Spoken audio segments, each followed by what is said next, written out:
আসসালামু আলাইকুম সুপ্রিয় শিক্ষার্থী, ওয়েলকাম টু ম্যাথ পার্ক। আশা করি সকলে ভালো আছেন। আজকে আমরা মূলত ক্যালকুলাস 1 এর চ্যাপ্টার 3B অন্তরীকরণের বেসিক কনসেপ্ট নিয়ে আলোচনা করব এবং প্রয়োজনীয় সূত্রাবলী সম্পর্কে জানবো, যা এই চ্যাপ্টারের ম্যাথগুলো সমাধান করতে আমাদের প্রয়োজন হবে। তো প্রথম ক্ষেত্রে অন্তরজ নির্ণয়ের যে প্রয়োজনীয় সূত্রগুলি, তো প্রথম হচ্ছে d/dx x এর পাওয়ার n। এই সূত্র সমান আমরা জানি এখানে যে x থাকবে, এই x এর পাওয়ার যা থাকবে এই পাওয়ার সামনে চলে আসবে। এখানে রয়েছে n সামনে এবং এখানে রয়েছে x, আমরা দিয়ে দিলাম। এবং আমরা জানি যা পাওয়ার থাকবে তা থেকে 1 বিয়োগ হয়ে যাবে, অর্থাৎ n-1। এই একটি সূত্র। তার পরবর্তীতে নাম্বার 2, d/dx যদি লন x থাকে, লন x থাকলে এর মান হয়ে যাবে 1/x, অর্থাৎ লন x থাকলে হয়ে যাবে 1/x। এবং তৃতীয় নাম্বারে d/dx e⁻x যদি থাকে, তাকে আমরা অন্তরীকরণ করলে পাই e⁻x।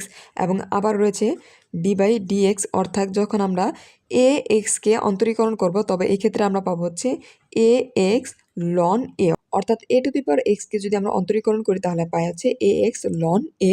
আরেকটি sin x-কে যদি আমরা করি, sin x-কে d/dx, অর্থাৎ x এর সাপেক্ষে অন্তরীকরণ করলে এক্ষেত্রে মান আমরা জানি পাই cos x।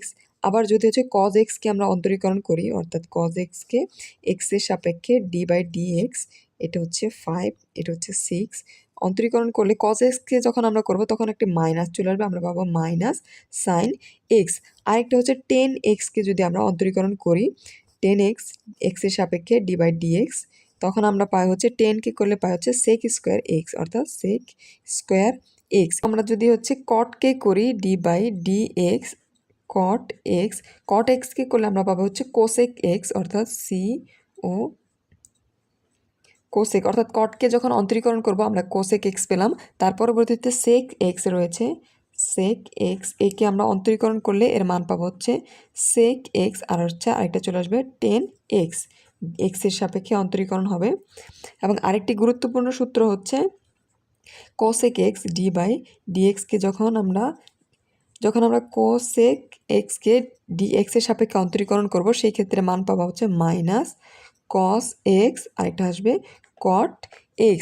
এবং আরেকটি গুরুত্বপূর্ণ সূত্র আপনাদের জন্য এই অধ্যায়ে যা ম্যাথ করতে আমাদের অনেক প্রয়োজন হবে, x এর সাপেক্ষে যখন আমরা v-কে অন্তরীকরণ করব, তখন আমরা প্রথম ক্ষেত্রে u-কে স্থির রাখবো, তখন b-কে যখন অন্তরীকরণ করব, b-কে অন্তরীকরণ করা হয় dv বা dx প্লাস আবার আমরা দ্বিতীয়বার b-কে স্থির রাখবো, তাহলে b-কে স্থির রেখে আমরা যখন u-কে অন্তরীকরণ করব তাহলে হবে du/dx।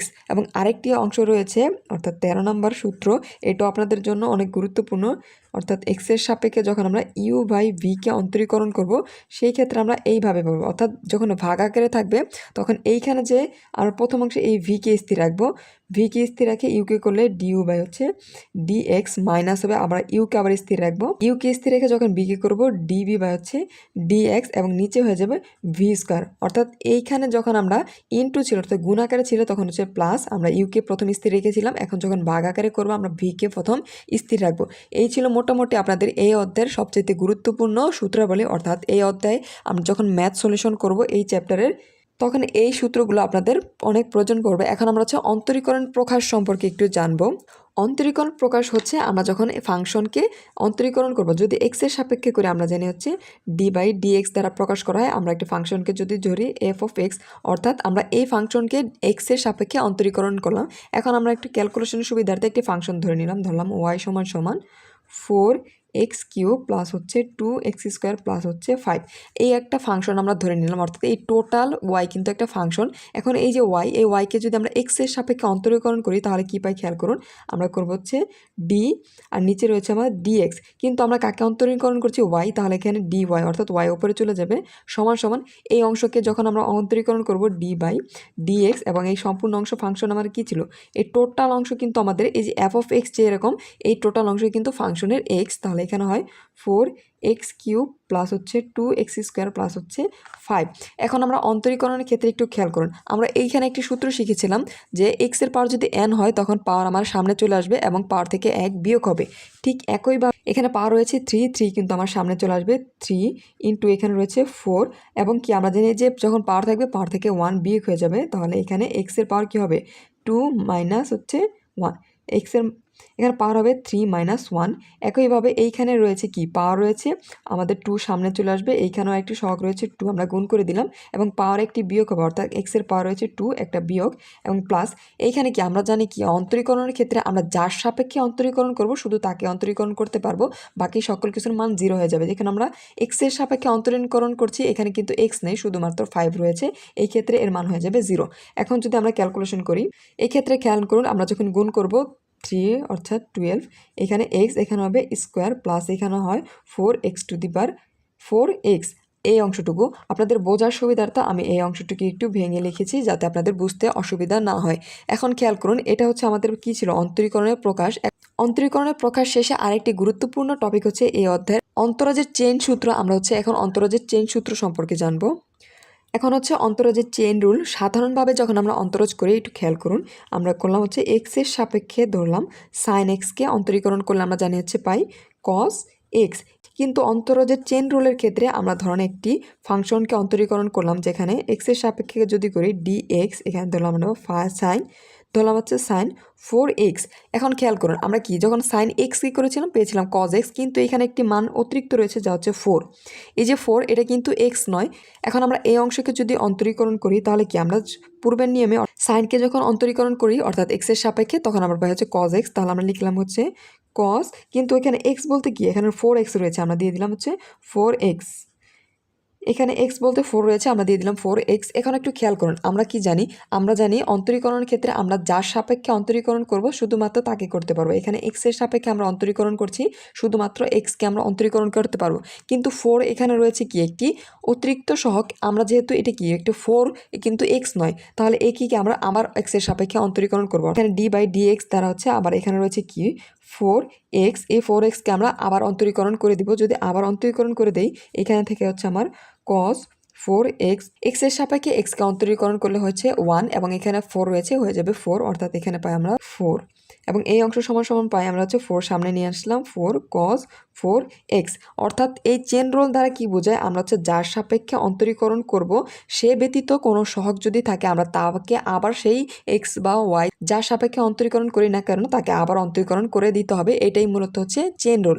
এর পরবর্তী অংশ হচ্ছে লগারিদম পদ্ধতিতে অন্তরীকরণ বা হচ্ছে লগ যেই যুক্ত, এই লগ যুক্ত ফাংশনের অন্তরীকরণ আমরা এখন নির্ণয় করব।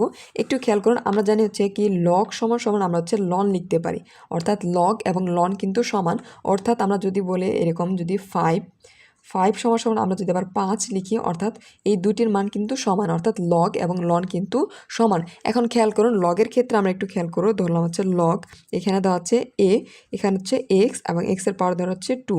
এই ক্ষেত্রে এখানে এই যে এ দেওয়া আছে এটা হচ্ছে ভিত্তি, আমরা জানি লগের ক্ষেত্রে এটা ভিত্তি, এবং এক্সের পাওয়ার যে 2 দেওয়া আছে এই 2 হচ্ছে মাত্রা, এখানে এক্সের মাত্রা, এবং এক্স কি এই এক্স হচ্ছে যার মান আমরা বের করে থাকি, অর্থাৎ এর মান কি আমরা বের করে থাকি, মান বের করব বা করি, এই মান বের করে থাকি। এখন লগের ক্ষেত্রে কিছু সূত্র ফলো করতে হবে, আমার লগের ক্ষেত্রে কিছু নিয়ম রয়েছে। ধরেন এখানে দেওয়া আছে লগ এক্স স্কোয়ার, এখন লগের এই যে এক্সের পাওয়ার আমরা জানি সামনে চলে আসবে এবং লগের পরিবর্তে আমরা হচ্ছে লন লিখতে পারি, তাহলে এই ক্ষেত্রে আমার দাঁড়ায় হচ্ছে 2 আমাদের প্রথম চলে আসবে, হয়ে যায় লন এক্স, অর্থাৎ লগ 2x পাওয়ার এর মান হয়ে যায় 2 লন এক্স। আবার হচ্ছে আমরা হচ্ছে যদি দেওয়া থাকে লগ এ, এখানেও এ, অর্থাৎ ভিত্তি এবং এই যে এই মান যদি সমান হয়ে যায় এর মান হয়ে যায় 1, এবং আবার যদি লগ এ যদি 1 থাকে অর্থাৎ এই ভিত্তি এখানে যদি 1 থাকে এর মান হয়ে যায় 0। আবার আরেকটি ক্ষেত্রে লগ এখানে ধরলাম হচ্ছে এম বাই হচ্ছে এন, এই অংশটুকু দেওয়া আছে এবং এই সমান সমান আমরা লিখতে পারছে লগ এ, এখানে একটু ভিত্তি এ রয়েছে, এই এম, অর্থাৎ যদি ভাগ থাকে এটা আমরা মাইনাস করে দিব, লগ এ হয়ে যাবে এন, অর্থাৎ যদি এই ভাগ আকারে থাকে আমরা হচ্ছে বিয়োগ আকারে লিখতে পারবো। একইভাবে যদি এই বিয়োগ আকারে দেওয়া থাকে আমরা হচ্ছে ভাগ আকারে লিখতে পারবো।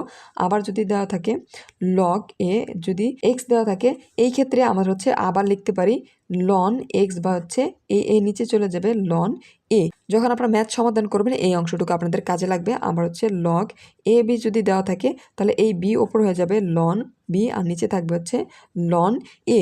এই ছিল মোটামুটি হচ্ছে আপনাদের লগের ক্ষেত্রে কিছু সূত্র যা এই অধ্যায়ের ম্যাথ ক্যালকুলেশনের ক্ষেত্রে আপনাদের অতি প্রয়োজন হবে।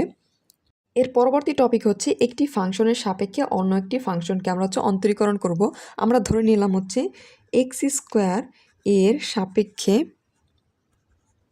আমরা হচ্ছে এক্স স্কোয়ার সাপেক্ষে ধরলাম হচ্ছে সাইন এক্সকে অন্তরীকরণ করব, সাইন এক্স এর অন্তরীকরণ। যখন আমরা হচ্ছে এক্স স্কোয়ারের সাপেক্ষে সাইন এক্সকে অন্তরীকরণ করব, এই ক্ষেত্রে কি আমরা কি করব, ধরলাম হচ্ছে কি এক্সের সাপেক্ষে, অর্থাৎ আমরা যার সাপেক্ষে অন্তরীকরণ করব, এখানে কিন্তু এক্সের সাপেক্ষে অন্তরীকরণ করব, সেই মানটা হয়ে যাবে নিচে, অর্থাৎ এইভাবে হবে d/dx। আমরা কি যার সাপেক্ষে করছি, সাপেক্ষে হচ্ছে এক্স, এইখানে আমরা হচ্ছে d/dx, যেহেতু দুটি রয়েছে আমরা দুই অংশকে অন্তরীকরণ করব, সেই ক্ষেত্রে আমরা দুটি অংশ দিয়ে দিলাম। এখন খেয়াল করুন, আমরা যার সাপেক্ষে করব, কার সাপেক্ষে, এক্স এর সাপেক্ষে, এই মানটা হয়ে যাবে নিচে, এবং কাকে করব, সাইন এক্সকে, সাইন এক্স হয়ে যাবে উপরে। ধরলাম আমরা হচ্ছে ওয়াই সমান সমান এক্স স্কোয়ার, এবং আরেকটি ধরলাম হচ্ছে জেড সমান সমান হচ্ছে সাইন এক্স। এখন এই যে আমরা ধরলাম, এখন এটাকে আমরা যদি অন্তরীকরণ করি এক্সের সাপেক্ষে, ডি ওয়াই হবে ডিএক্স, এবং এক্স স্কোয়ারকে যদি অন্তরীকরণ করি আমরা জানি হচ্ছে পাওয়ার সামনে চলে আসবে 2, এবং এখানে থাকবে হচ্ছে এক্স। এবং এই ক্ষেত্রে একটু খেয়াল করুন, এখন যদি আমরা এটাকে এক্সের সাপেক্ষে অন্তরীকরণ করি, এখানে হবে উপরে ডিজেড বা হচ্ছে ডিএক্স, এবং সাইন এক্সকে অন্তরীকরণ করলে আমরা জানি হচ্ছে পাই কজ এক্স। এখন এই যে কজ এক্স পেলাম, এখন এই যে মান পেলাম কি, আমরা হচ্ছে খেয়াল করুন এই যে dy/dx, আর এখানে পেয়েছি কি dz/dx। এই অংশটিকে, যে দুইটা অংশ রয়েছে, এই অংশটুকু আমরা লিখতে পারি dy বা হচ্ছে dx, এবং নিচে থাকবে হচ্ছে dz বা হচ্ছে dx। এখন এই মানটা হচ্ছে কি ভাগ আকারে রয়েছে, আমরা যদি একটু গুণ আকারে নিতে চাই তাহলে এই ক্ষেত্রে আমরা কি এই মানটা হচ্ছে পরিবর্তন হয়ে যাবে, অর্থাৎ উল্টে যাবে। তবে এখানে পাই dy/dx, গুণ দিলে এই dx উপরে চলে আসবে dx, আর থাকবে নিচে dz। এখন এই ক্ষেত্রে আমরা dx কেটে দিতে পারি, তাহলে আমরা পাই dy/dz, অর্থাৎ আমরা কি এই যে dy, অর্থাৎ y এর মান কি ছিল, এই যে এখানে এক্স স্কোয়ার এবং dz, এই অংশকে ক্যালকুলেশন করার পর আমরা হচ্ছে dy/dz খুব সহজে লিখতে পারি। এবং একইভাবে আমরা হচ্ছে dy/dz-কে কিন্তু এই অংশে পূর্বের ন্যায় তার পরবর্তীতে হয়ে এই অংশ সমান সমান এই অংশে লিখতে পারি, অর্থাৎ এই অংশ থেকে যেভাবে আমরা এইভাবে গিয়েছি এবং পূর্বের ন্যায় ফিরে এই অংশ থেকে আসতে পারি।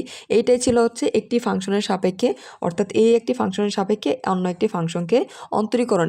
এখন আরেকটি এই অধ্যায় থেকে টপিক রয়েছে ব্যক্ত, অব্যক্ত এবং হচ্ছে পরামেত্রিক ফাংশন। ব্যক্ত ফাংশন একটু খেয়াল করুন, আমরা y সমান সমান ধরলাম হচ্ছে f(x). এইখানে এই যে ফাংশনটি রয়েছে, এই ফাংশনের x এর মান হচ্ছে কি এই y এর উপর নির্ভরশীল, এটা হচ্ছে ব্যক্ত ফাংশন। অর্থাৎ আমরা যে এই যে এই ফাংশনের মান থাকবে, এখানে x এর যে ভ্যালু তা হচ্ছে ডিপেন্ডস করবে y এর উপর, এটা হচ্ছে ব্যক্ত ফাংশন। এবং অব্যক্তের ক্ষেত্রে আমরা একটা ফাংশন ধরলাম f(x) আর হচ্ছে y সমান সমান আমরা ধরলাম এক্স স্কোয়ার প্লাস হচ্ছে xy প্লাস হচ্ছে ধরলাম 4। এই যে একটি ফাংশন ধরে নিলাম, এখানে কি এই এক্স এর মান বিদ্যমান, পাশাপাশি ওয়াই এর মানও কিন্তু বিদ্যমান, অর্থাৎ এখানে এক্স ওয়াই এর মান হচ্ছে ডিপেন্ড করবে এই ফাংশনের উপর। অর্থাৎ এই ক্ষেত্রে কিন্তু একটি ছিল, আর এই ক্ষেত্রে হচ্ছে একাধিক, অর্থাৎ দুটি রয়েছে। এটাই হচ্ছে অব্যক্ত ফাংশন। এবং পরামেত্রিক ফাংশন হচ্ছে এক্স সমান সমান হচ্ছে সাইন টি, এই টাইপ যে ফাংশন দেওয়া থাকবে, অর্থাৎ মান দেওয়া থাকবে, এটা পরামাত্রিক ফাংশন। এইটাই ছিল হচ্ছে এই চ্যাপ্টারের বেসিক কিছু কনসেপ্ট, যা হচ্ছে আপনাদের আগামীতে যখন আমরা ম্যাথ সলিউশন করব তখন সেই ক্ষেত্রে কাজে লাগতে পারে। এই প্রতিটি অধ্যায়ের বেসিক কনসেপ্ট সম্পর্কে কিন্তু অবশ্যই জানা উচিত, কারণ যদি বেসিক কনসেপ্ট আপনাদের ক্লিয়ার না থাকে তাহলে ম্যাথ বুঝতে কিন্তু অনেক সমস্যা হয়ে থাকে। তো এই অধ্যায়ের অন্তরীকরণের যে বেসিক কনসেপ্ট ছিল, আশা করি সকলে বুঝতে পেরেছেন। যদি কোনো অংশে বুঝতে সমস্যা অবশ্যই কমেন্ট সেকশনে জানাবেন এবং ম্যাথ পার্কের সাথে থাকবেন। ধন্যবাদ।